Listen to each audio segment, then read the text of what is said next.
All of my niggas gon' ride. All of my niggas gon' ride. We gon' mob. All of my niggas gon' ride. All of my niggas gon' ride. We gon' mob. All of my niggas gon' ride. All of my niggas gon' ride. We gon' mob. All of my niggas gon' ride. All of my niggas gon' ride. We gon' mob. All of my niggas gon' ride. All of my niggas gon' ride. We gon' mob. All of my niggas gon' ride. All of my niggas gon' ride. Ferg, let's begin at the beginning. You were born in Harlem. Were your parents born there as well?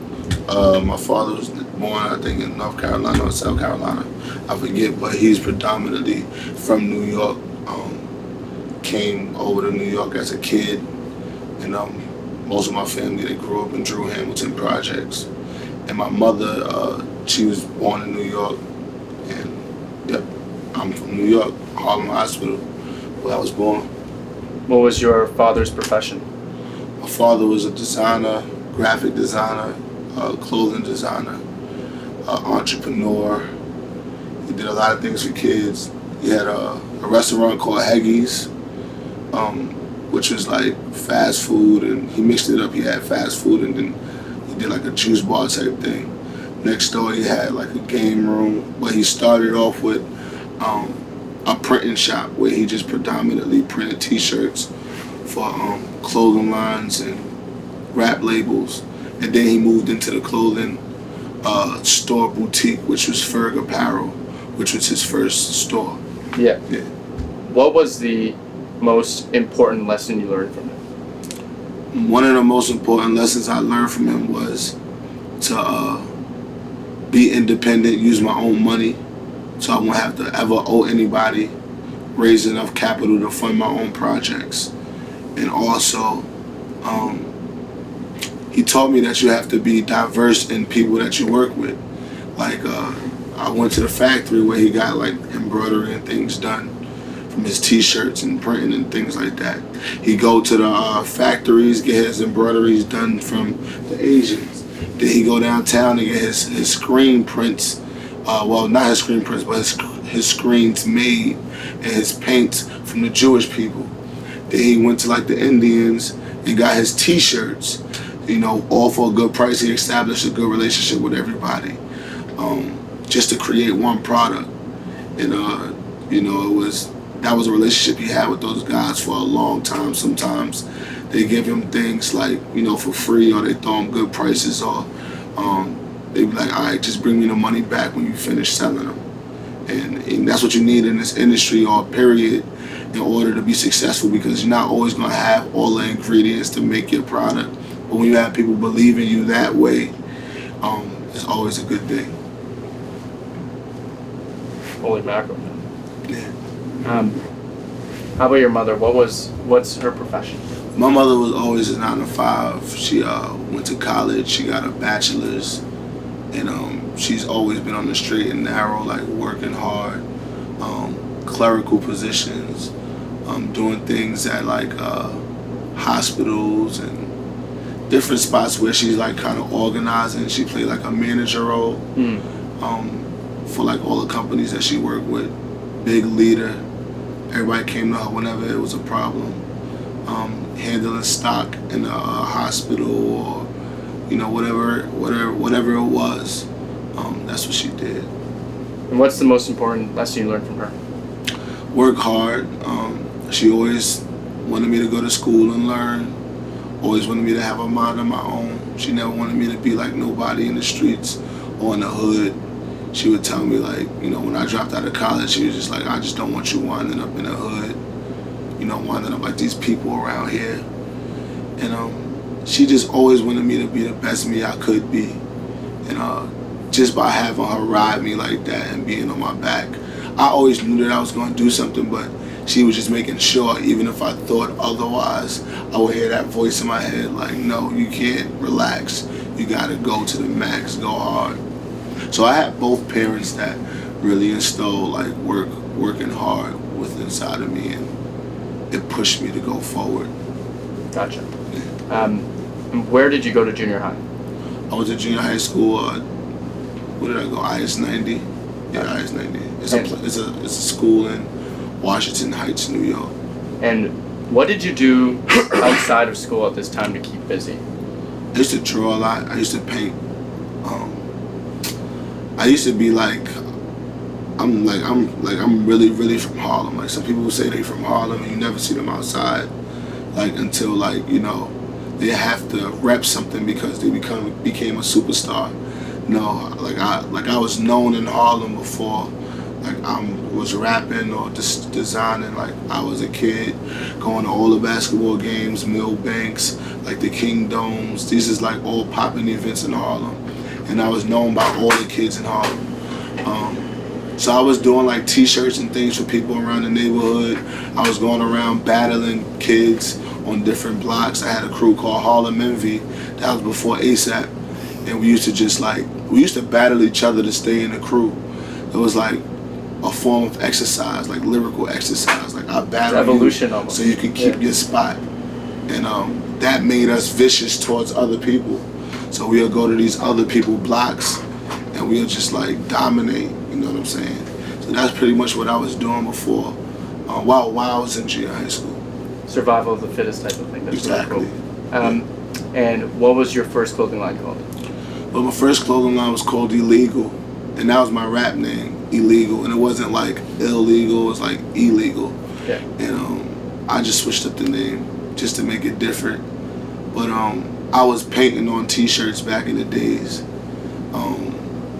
and doing like these different characters that I would make up, and people would bring me their T-shirts, and I charge them a certain amount of money to paint and draw on their T-shirts.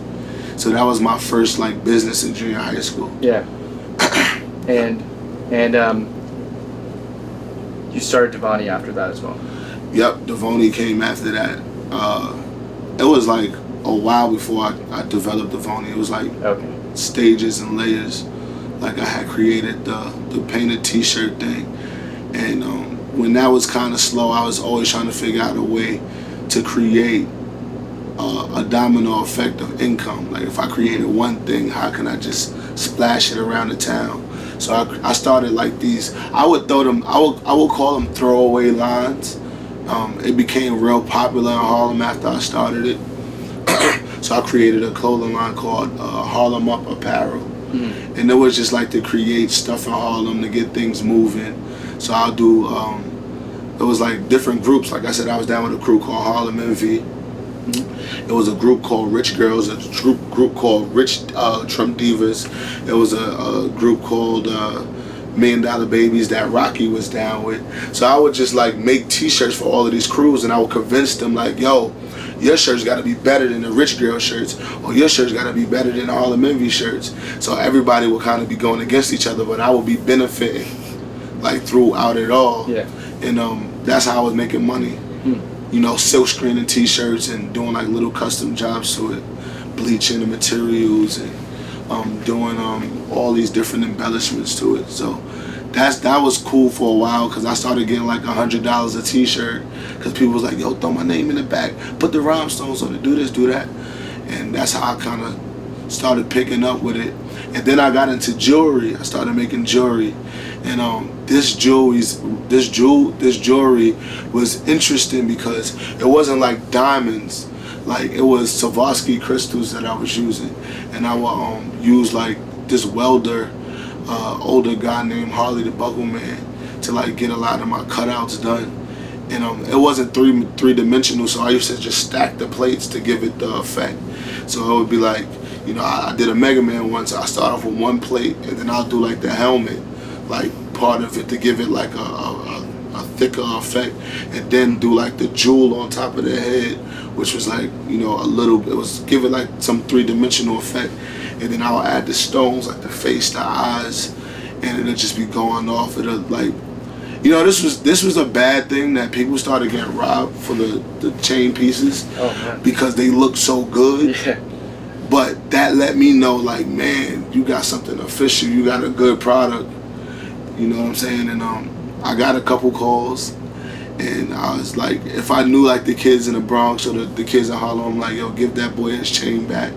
I made that chain. Yeah. You know what I'm saying? And because I knew a lot of people. So that was very successful, because I was able to create a product that everybody loved. It was rare. The rappers wanted it, and kids in the streets, if they had money, they wanted it. So it was like a command. It was a demand behind them, and I made a lot of money off of them. I could ask for about $1,000, $700 for one piece, you know, and they could respect it and be like, well, this is worth it. You know what I'm saying? And that was really successful for a while. And then I got into Devoni, because even creating that product, it took so much time. It was so tedious to add all of these stones. I was creating it myself. It wasn't like a chain command where I could just, like, you know, buy a t-shirt, give it to this dude, he does this to it, and we all create one product and it's fast. It was like I had to like really sit down and do everything myself. So Did you teach yourself how to do that? Yeah, I did teach myself. I remember my ex-girlfriend telling me, like, how you gonna do that? You can't do that yourself. And that was like the fire. I was like, word, you don't believe in me? You don't think I can do it? And I was killing them. When I say, like, the jury was looking, this is a real ring. I designed this ring as well, this Ferg ring. Like, my pieces was looking like this. Sort of. My pieces was looking like that. Like, before I had my chain with the diamonds and a Cuban link, I was creating that, like, with the diamonds, well, the Swarovski crystals and the Cuban link. And that was before I even was like looking at red carpet, MoMA events and galas and all of that, like where people really wear like $1,000 worth, like a couple $1,000, hundreds of $1,000s worth of Swarovskis. So I didn't even know, like, what I was doing was like people already doing that and getting a lot of money off of it, but I was doing it for like my community, and like I was seeing what I was seeing off of it. But if I was to do that right now and put it in a gala or, like, you know, put it in a museum, I could be seeing like crazy money off of it. Yeah. But then I got into creating accessories because, you know, the economy wasn't good, doing good. It was a depression, and I was feeling it. Like, you know, I couldn't afford certain things, so I couldn't expect my friends to be able to afford certain things that I wanted. So I had to create a product that was easier for people to buy into, and that was like t-shirts and belts. Eventually, I wanted to get into jacket making and all of these different things, like leather bubbles and things like that, different rare materials. But I had to start off somewhere, so I started off with belts, and that's when I started Devoni. And that was really good because it was like I had these Indian guys I was working with, Mike and Oosh, and they basically they do everybody belts you could even think about, Donna Karan, Ralph Lauren, and they just gave me a chance. Like, I just went up in a factory. I heard about them from shopping with leather and everything, and I used to just always ask questions. What do you do? What are you doing here? Why are you buying leather? Just different people that were shopping, and I finally. That's one thing I learned too. When you concentrate what you're looking for, it's like called tunnel vision. It's like I had tunnel vision because I needed to find a belt maker. I was trying to sew them myself, and it wasn't coming out too good. I had my grandmother try to sew the belt. I love my grandmother to death, but they wasn't coming out too good. So I went to Guy from 5001 Flavors. He used to make like all Biggie stuff. The leather jackets, the customized Versace stuff for him, for Big Pun. So he was like the customized guy from Harlem. I knew him. He made a perfect belt, near perfect, but the leather was wrong. It was too flimsy, so it wouldn't hold. Wasn't the right type of leather. So that's when I started having to school myself on the type of leather I had to use. I had to go get cowhide and all of these different like vegetable tans to paint on the belts, pebble stone leather. It was like all of these different thick, different leathers. I was using cattle, and that was too thin. This is all from like learning, going into the leather shop, Global Leathers, in the fashion district, and asking questions. Then I started asking.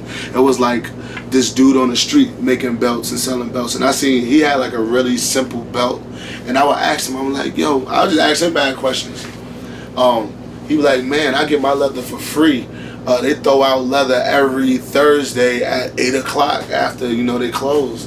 I'm like, they throw out leather? He's like, yeah, it's leather scraps, but it'd be like good stuff. So I started looking into that, like, and then I found like these old Jewish people.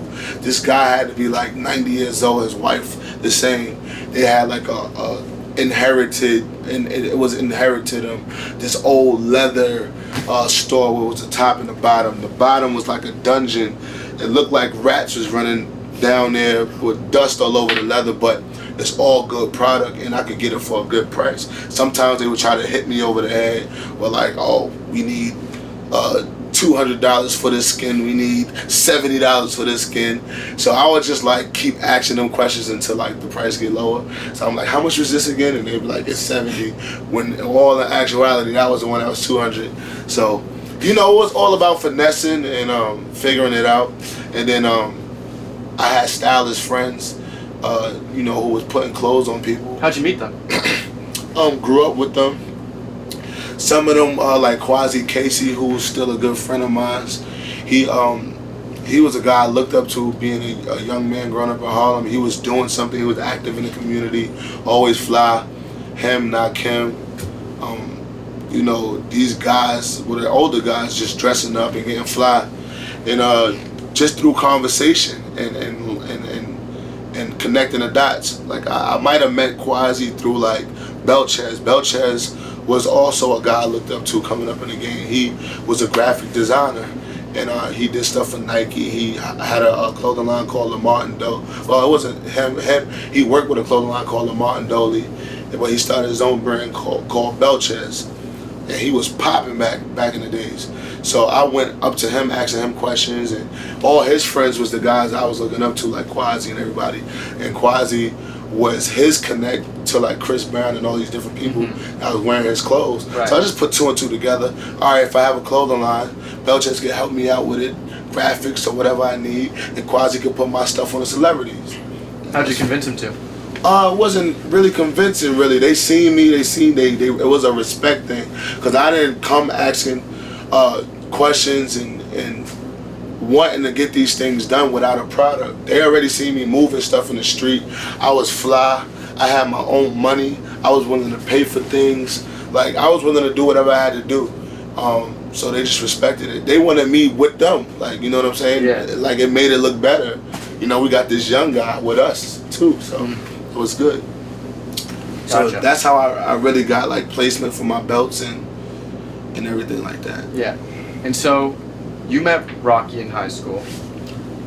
Yeah, high Sometime school. around that time. And at first you actually didn't want to rap initially. I didn't want to rap as a career choice. Mm-hmm. I didn't think that was a option, because it was just so far to me. Like the goal was so, like, man, you're gonna become Michael Jordan. You know what I'm saying? Like as a basketball player, you're not thinking that's gonna happen. So yeah. And so, how did he change your mind? And Rocky what did you guys do different? Rocky didn't really change my mind. It was a conscious decision, whereas I realized, like, because it could have been like this, right? It could have been like I waited for everybody to get signed to like jump on the board, like, yo, bro, I'm still here. Like a lot of people did. They didn't want to take the risk with us. It was just like, I started recognizing, like, all right, man, this clothing thing is really hard to do. Like, I started watching documentaries on Karl Lagerfeld going against Yves Saint Laurent in the dressmaking contest at school and getting awards for these dressmakings, and them meeting like these billionaire dudes who's funding their houses for their clothing, and just all of this stuff. And it wasn't discouraging. It's just like, I didn't really come from that, so it was just like I came from it, but in a different way, in the urban community where it's really hard to, let alone get out of the urban community, to do something and people take it serious. These guys, they was like going to school already where like that was like the thing. Like Yves Saint Laurent and Karl Lagerfeld, since veterans, like they was breeded to like really make dresses and all of that. You know what I'm saying? Huge things. And I'm the same thing, but just on another level. You know what I'm saying? And like I said, it didn't discourage me. It just let me know that I was gonna have to take it I was gonna have to get that a different way, go a different route for it. So I looked at music like, all right, this is a place where I can display my lifestyle. I am a designer, period. Like, I'm an artist, I'm a creator, I'm a creative mind. You can never just call me a rapper. I can rap really well, I can make songs really good, but at the end of the day, I want to create a world, like just like how Steve Jobs was. He could create the computer, he can create an iPhone, he could create all of these different things. So you couldn't just call him a computer maker. You had to call it. Now he's getting into phone making. He's getting into all of these different things, digital design and all of that. So, you know, he created a world. That's what I want to do, and I'm still creating a world. When you brought up Karl Lagerfeld and these guys being bred to do fashion almost, going up against those guys, I think I love the ambition, and I think it takes a lot of fearlessness, because you talked about fearlessness before, riding the BMX bikes. There's no time to be scared. Yeah. And I don't want to take anything away from me, because I did go to art and design high school, and there's a lot of people that went to that school. You know, and it's nothing really nothing makes me that much different from Karl Lagerfeld and Yves Saint Laurent, except they grew up in Europe, where, like, you know, that's, you know, the mecca for like those, you know, high-end upscale designers, and they had that company around them. So like they were just being kids, you know what I'm saying? And they was doing something that they loved, but what made them love it? It was the fact that Karl Lagerfeld must have seen somebody doing it, or you know, Yves Saint Laurent seen somebody doing it and it caught his eye. But that's just him being in the community of that. You know, I was fortunate enough to go to art and design high school, where it was other kids doing art and, you know, design and everything like that, but it was spread it out, you know, which was good, because that's the world that we in. One kid does everything, but they had one focus, Karl Lagerfeld and Yves Saint Laurent, and that was dressmaking, that was fashion design. Me, coming up, I took fashion design, I took a sewing class, I took a fine arts class, I was doing stipples, I was doing all crosshatch, all of these different forms of drawing and still life.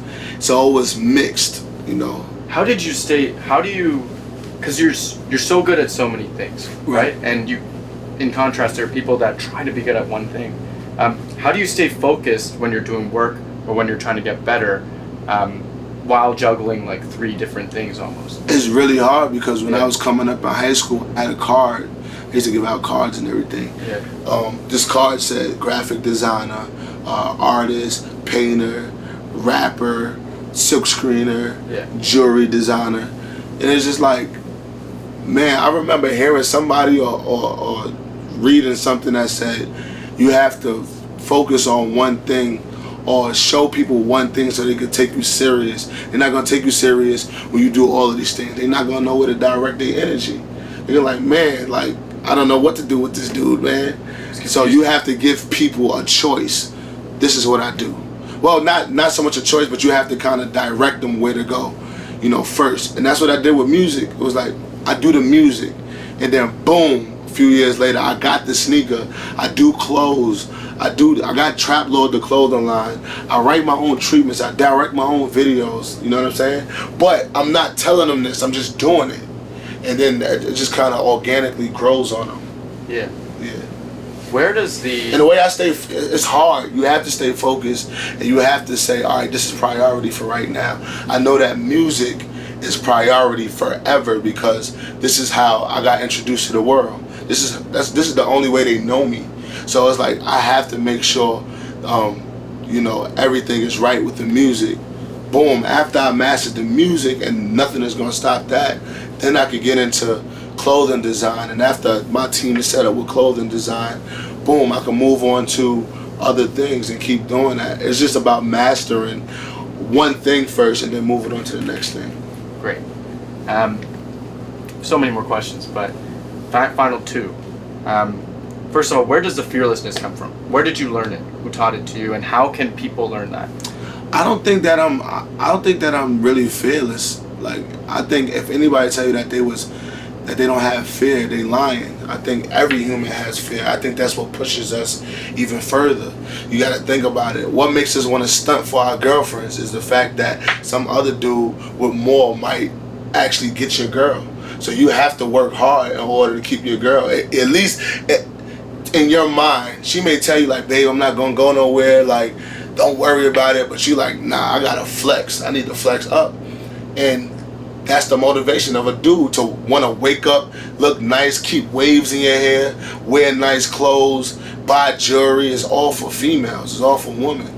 And then, then comes like, you think about yourself and business and all of that after that. But I think initially, a dude does it for a female. Like, I did it. I always wanted to be popular in Harlem and in the world for a girl. You know what I'm saying? It was always to impress the opposite sex, the female. And I think I forgot where you was going with your question, but the fearlessness. Yeah, the courage. fearlessness, the courage. Yeah, and you gotta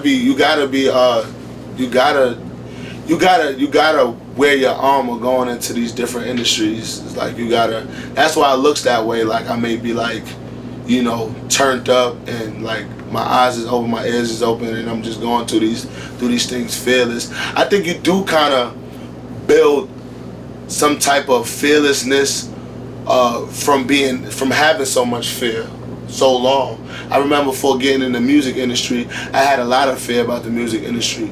I used to always hear people say, as soon as you get signed, to get sold to the devil, and all of these people is sharks in the room, and they're gonna take your soul, and they're gonna take all your money, and you're gonna wind up with nothing. And then I would see like different people who got hits that would wind up with nothing, and I'm like, I don't want to wind up like them. So that was a lot of fear. Like, I'm a kid, I've never been in the music industry, I don't know what this thing entails. So just by me being so fearful of it, I had to study it to the max, to the point where I didn't fear it anymore. And that's what happened. I studied it. I learned how to finesse certain things. You know what I'm saying? And like, now I'm on the top of my game. I went to the label, I got signed. Most people will be like slaves to the label, but they slaves to me. That's how I look at it. Like, all right, are we working with each other? You know what I'm saying? Because you can't work harder than me. I came from the bottom. So it's like, all right, and then I started realizing, man, these people are human. All these people that they were scared of, and that was just people insecurities that didn't have it in them to cross the line and see what was over there. Me, I always been spontaneous and always was inquisitive to know what was around the corner, or how can I get here, or can I do this, can I do that. I ain't have a problem with looking over there and see what was going over there. So when I stepped over there, and I was like, y'all scared of this? Y'all scared of success? Y'all scared of making money? Cause that's all that is over here. It's like, we making money. Look at my bus. Like, if I was scared, if I was fearful of success and crossing over to the other side, I wouldn't have shit. You know what I'm saying? Gotcha. Last question, or not really a question, but you talked about how the greats right now, 50 Cent, Drake, Jay, Pharrell, they study the next, Dr. Dre, they study the next people. They're not worried about who's here right now. They're studying the culture to see who's coming up next. Yeah. But these kids, it could be a 16-year-old musician in the basement and super ambitious, but not knowing if she's gonna win, or like not knowing if their reality is gonna match their ambition. So just end off with like a few words for the kids. Man, make noise wherever you at. Literally, like a child that wants attention. Just make noise. If you in your town and you want to be a rapper or whatever you're doing, let it be known what you're doing. Don't be afraid to speak up. Be like, hey, how you doing? My name is so and so. What do you do? Ask questions. Be inquisitive. Always know that you're a student. I'm always a student for life. There's a gazillion books on everything. I want to learn how to float like David Blaine. You know what I'm saying? I want intuitive powers. Like, it's a book on everything. Whatever you want to learn, magic, poetry. You could become the best poet ever. You can study Shakespeare. You can study Michelangelo. all of these different artists, Picasso, Jeff Koons, whoever you want to study, just know that there's a book out there for it. Just know that you have Google now. Just know that you are equal to everybody else that made it. You're equal to Michael Jackson. You could be bigger than Michael Jackson. You could be bigger than Michael Jordan. Just know that you could do it. They did it. It was possible. You could become bigger than them at it. Trap. Thank you so much, man. No doubt. Really appreciate Pleasure. it. Super inspiring. No doubt. We good? Yeah. Thanks so much. Thanks, Demetrius. Thanks for helping That coordinate was this. inspiring, man. That was crazy. Yeah. That was like my That hit favorite some so strings, far. yeah. That was the best interview I ever did. Oh, damn, son. Yeah. That means a lot. Yeah, that's the best. Thank you so interview I much, ever did. man. Thank you so much. Great.